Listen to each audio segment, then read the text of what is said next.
কিছু না, যে তোমার লন্ড বন্ধ করে দিচ্ছে, আমি পড়াই এখন নিশ্চয় আমাদের সব শেষ, আর কিছুই রইল না। যে সময়টিতে চারদিকে ঈদের আনন্দ আর নতুন জামার গন্ধ থাকার কথা, ঠিক সে সময় ভোলার মনপুরা উপকূলে কেবলই শোনা যায় এক হৃদয় বিদারক আর্তনাদ। চারদিকে চলছিল ঈদের প্রস্তুতি, দোকানে উঠেছিল নতুন মালামাল, আর প্রতিটি ঘরে বোনা হচ্ছিল ঈদকে ঘিরে ছোট ছোট সব রঙিন স্বপ্ন। কিন্তু মঙ্গলবার সকাল 10টার একটি আকস্মিক কালবৈশাখী ঝড় যেন এক নিমিষেই সব কেড়ে নিল।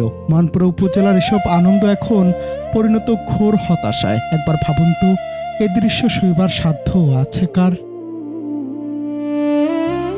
ঈদের আগে একটু বাড়তি আয়ের আশায় ধার দেনা করে দোকানে নতুন মালামাল তুলেছিলেন ব্যবসায়ীরা, কিন্তু ঝড়ের নিষ্ঠুরতা তাদের পথে বসিয়ে দিয়েছে। মুহূর্তে উড়ে গেছে টিনের চালা, ভেঙে চুরমার হয়ে গেছে অন্তত 10টি বসতঘর আর 5টি দোকান। চোখের সামনে ঈদের জন্য তোলা খাদ্য সামগ্রী ভাসিয়ে নিয়ে গেছে পাশের নদী। কেবল এই এলাকাতেই ব্যবসায়ীদের ক্ষতি হয়েছে প্রায় 14 লাখ টাকার।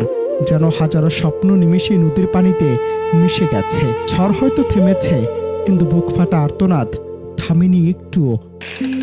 ঈদ উপলক্ষে প্রায় 5-6 লাখ টাকার মাল নিয়েছি, সব বাতাসে উড়ে নিয়ে গেছে। আমার নতুন ঘরটা করছি, এর পিছনে করে আমার 3-4 লাখ টাকা সব তস তস করে দিচ্ছে, তোমার লন্ড বন্ধ করে দিচ্ছে। আমি পড়াই এখন নিশ্চয়, আমি যে এখন পুনরায় ঘুরে দাঁড়াবো এরকম কোনো অর্থ আমার কাছে নাই। ঘর দুয়ার সব বিচ্ছিন্ন ভেঙে ফেলেছে। আমি অসহায় লোক,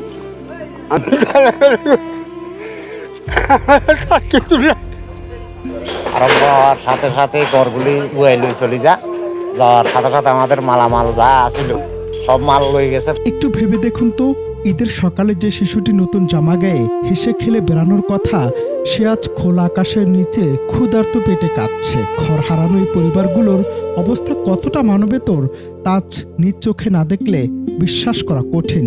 কেউ নিজের ভেঙে পড়া ঘরের পিলারের পাশে বসে ঠুকরে কাঁদছেন, কেউ বা সে সম্বলটুকু হারিয়ে পুরোপুরি নির্বাক। দিন এনে দিন খাওয়া এই অসহায় মানুষগুলোর মাথা গোজার শেষ আশ্রয়টুকু আজ প্রকৃতির নির্মম থাবায় চূর্ণ বিচূর্ণ। ঈদ আনন্দ তো দূরের কথা, আজ তাদের খাবারটুকু তাদের কাছে এক বিশাল প্রশ্নবোধক চিহ্ন। মানুষ অসহায়, তাদের লোন, কেউ গরু বিক্রি করে, কেউ সুদূরপে টাকা নিয়ে ব্যবসাটা নতুন বছরে শুরু করছে। সামনে একটা আমাদের পবিত্র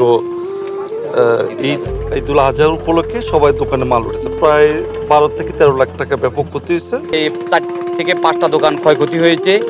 এই 4-5টা পরিবার খুবই অসহায়, বিভিন্নভাবে দেনা পেনা করে লোন মাধ্যমে বিভিন্ন গোয়ালের গাভী বিক্রি করে টাকা সংগ্রহ করে ব্যবসা দাঁড়া করেছিলেন। প্রকৃতির সাথে লড়াই করে বেঁচে থাকা ফোলার এই মানুষগুলো যেন এক অভিশপ্ত চক্রে আটকে আছেন। গত বছরের ভয়াবহ বন্যার ক্ষত কাটিয়ে উঠতে না উঠতেই আবারও প্রকৃতির এই নির্মম আঘাতে তারা নিঃস্ব।